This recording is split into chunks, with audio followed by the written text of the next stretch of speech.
I've been trying to tell this story for a long time, and I feel as if I've failed to get the message across.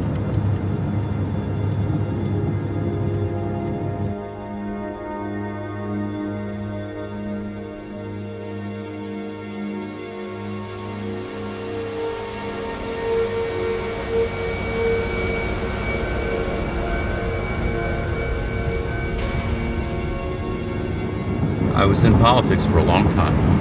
I'm proud of my service.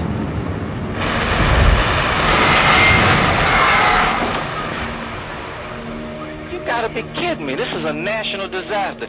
Get every doggone Greyhound bus line in the country and get the asses moving to New Orleans. That's they thinking small, man, and this is a major, major, major deal. What do you need right now? There are good people who are in politics, in both parties, who hold this at arm's length because if they acknowledge it and recognize it, then the moral imperative to make big changes is inescapable. And let's fix the biggest damn crisis in the history of this country.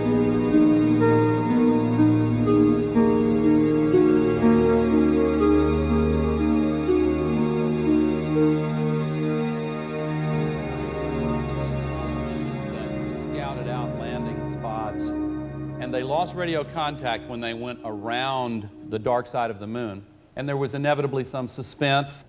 Then when they came back in radio contact, they looked up and they snapped this picture, and it became known as Earthrise.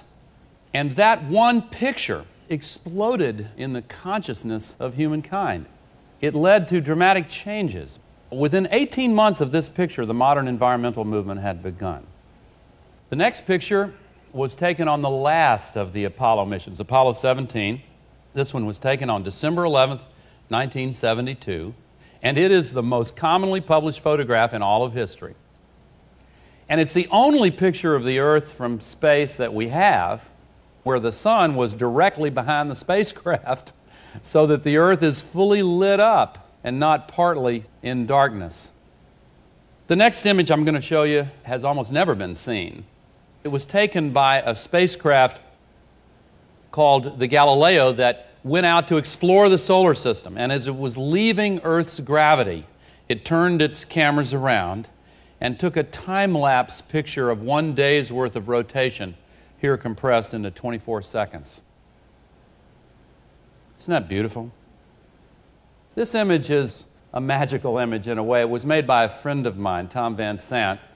He took 3,000 separate satellite pictures taken over a 3-year period, digitally stitched together, and he chose images that would give a cloud-free view of every square inch of the Earth's surface. All of the landmass is accurately portrayed. When that's all spread out, it becomes an iconic image.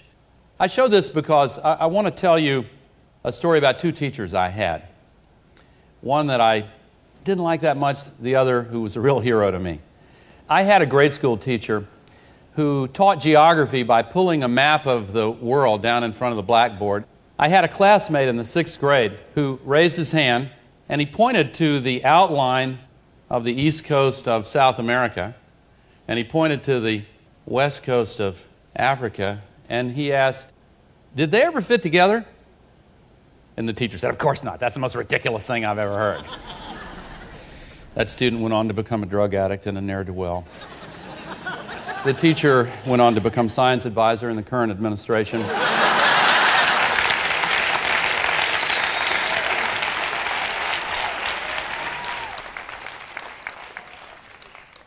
But you know, the teacher was actually reflecting the conclusion of the scientific establishment of that time. Continents are so big, obviously, they don't move. But actually, as we now know, they did move. They moved apart from one another, but at one time they did, in fact, fit together. But that assumption was a problem. It reflected the well-known wisdom that what gets us into trouble is not what we don't know, it's what we know for sure that just ain't so. This is actually an important point, believe it or not, because there is another such assumption that a lot of people have in their minds right now about global warming that just ain't so. The assumption is something like this: the Earth is so big, we can't possibly have any lasting harmful impact on the Earth's environment. And maybe that was true at one time, but it's not anymore. And one of the reasons it's not true anymore is that the most vulnerable part of the Earth's ecological system is the atmosphere. Vulnerable because it's so thin. My friend, the late Carl Sagan, used to say, if you had a big globe with a coat of varnish on it, the thickness of that varnish relative to that globe is pretty much the same as the thickness of the Earth's atmosphere compared to the Earth itself.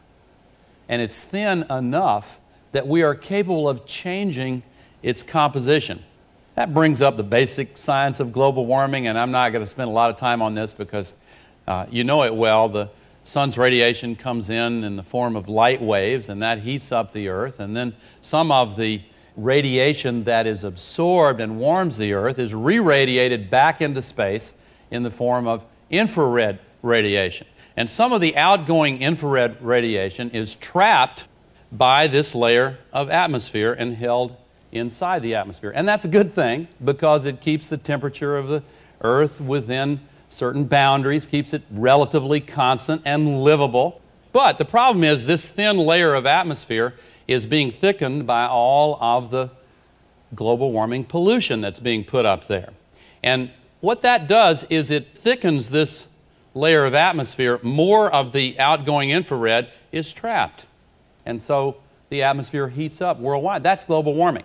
Now, that's the traditional explanation. Here's what I think is a better explanation. Global warming, or none like it hot.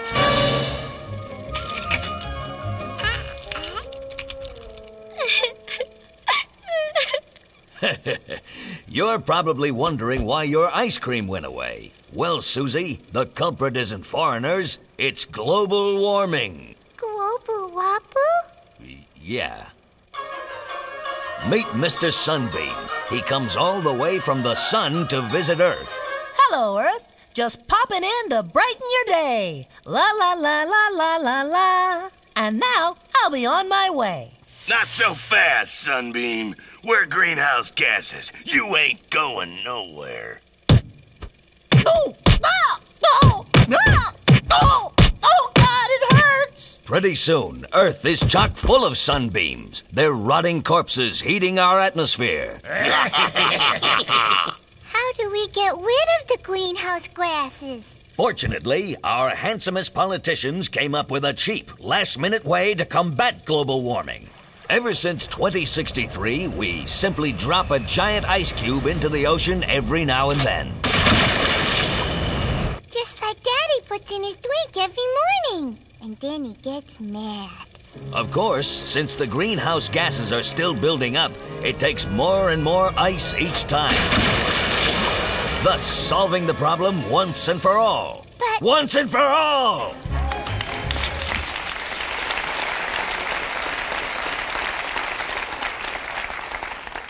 This is the image that started me in my